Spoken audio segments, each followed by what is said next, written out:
Hello seventh class. मेरी last video में हमने जाना था कि पाचन तंत्र की क्रिया सबसे पहले कौन से अंग में शुरू होती है। और मैंने वीडियो खत्म होने से पहले आप लोगों से एक क्वेश्चन पूछा था जिसमें मैंने पूछा था कि जीभ के कौन से रीजन पे डिफरेंट टेस्ट बड्स प्रेजेंट होते हैं। क्या आपने उसका उत्तर मुझे कमेंट्स में लिखा था? और अगर आपने नहीं लिखा है तो कोई बात नहीं, आप यहाँ चित्र में देखिए और जानिए कि टेस्ट बड्स जीभ के कौन कौन से रीजन पे प्रेजेंट होते हैं। आइए अब हम पढ़ते हैं पाचन नली के दूसरे अंग के बारे में, जो है भोजन नली, ग्रसिका, या इंग्लिश में इसे कहते हैं ऑइसोफेगस। तो लास्ट वीडियो में हमने मुख गुहिका के बारे में पढ़ लिया था। आज हम पढ़ेंगे इसके बारे में जिसका नाम है ग्रसिका।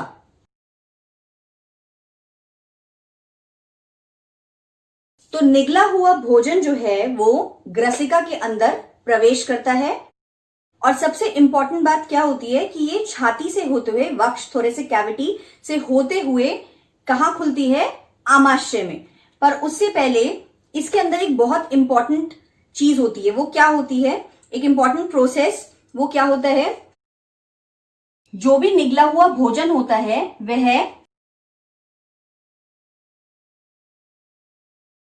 संकुचन की गति,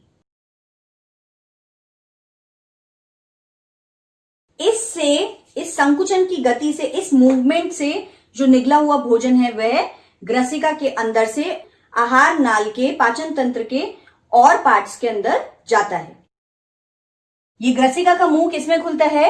मैंने आपको अभी बताया, आमाशय में।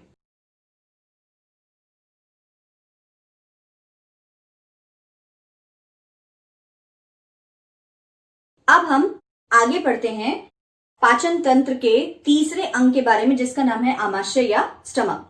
तो मैं पॉइंट वाइज इसके बारे में आपको बताऊंगी और आप भी उन पॉइंट्स को अपनी कॉपी में नोट डाउन कर लीजिए। सबसे पहला पॉइंट जो आपको आमाशय के बारे में पता होना चाहिए कि ये एक मोटी भित्ति, मतलब इसकी जो वॉल्स होती हैं अंदर से वो थिक वॉल्ड होती हैं।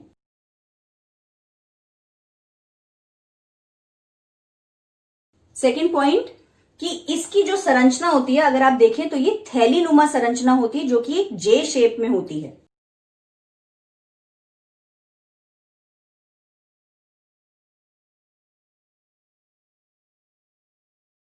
तीसरा पॉइंट, आहार नाल का, डाइजेस्टिव सिस्टम का ये सबसे चौड़ा भाग होता है।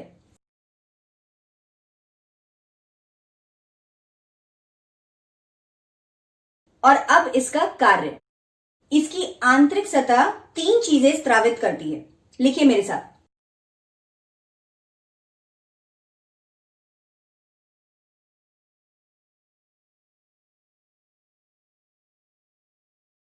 पहला श्लेष्मल, दूसरा हाइड्रोक्लोरिक अम्ल,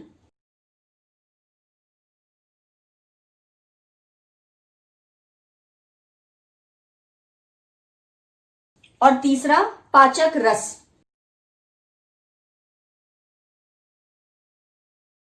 आप जितना हर अंग के बारे में पॉइंट वाइज लिखेंगे और याद करेंगे उतनी आपको आसानी रहेगी इस पूरे डाइजेस्टिव सिस्टम के बारे में जानने के लिए। अब हम जानते हैं कि श्लेष्मल क्या करती है, हाइड्रोक्लोरिक अम्ल का क्या फंक्शन है और पाचक रस का क्या फंक्शन है। हाइड्रोक्लोरिक अम्ल आपको पता है कि एक अम्ल है। श्लेष्मल हाइड्रोक्लोरिक अम्ल से स्टमक की आंतरिक सतह को प्रोटेक्ट करता है, सुरक्षा प्रदान करता है।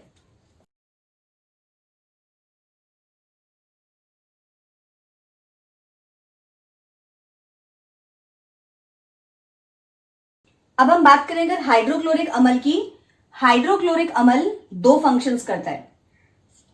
एक, भोजन के साथ आने वाले जितने भी जीवाणु होते हैं ये उनको नष्ट कर देता है।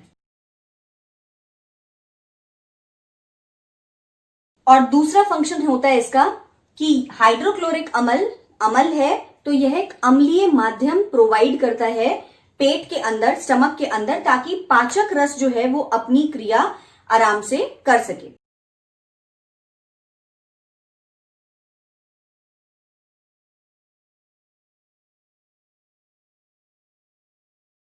और अब हम चलते हैं, जो लास्ट चीज जो स्रावित हुई है स्टमक से वो है पाचक रस। इसका क्या कार्य होता है?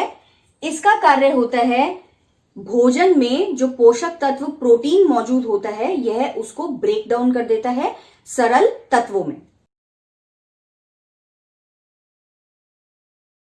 तो एक बार मैं दोबारा आपकी ये समराइज करवा देती हूं।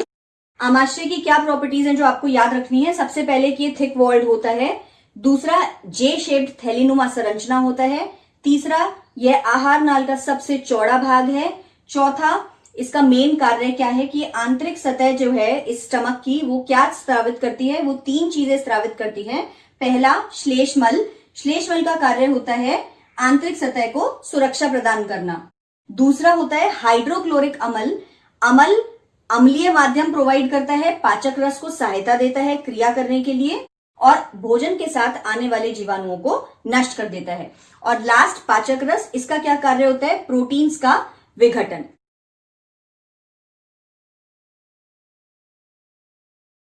NTPC Faridabad and Chief Minister's Good Governance Associates Program with Star Teachers of Faridabad.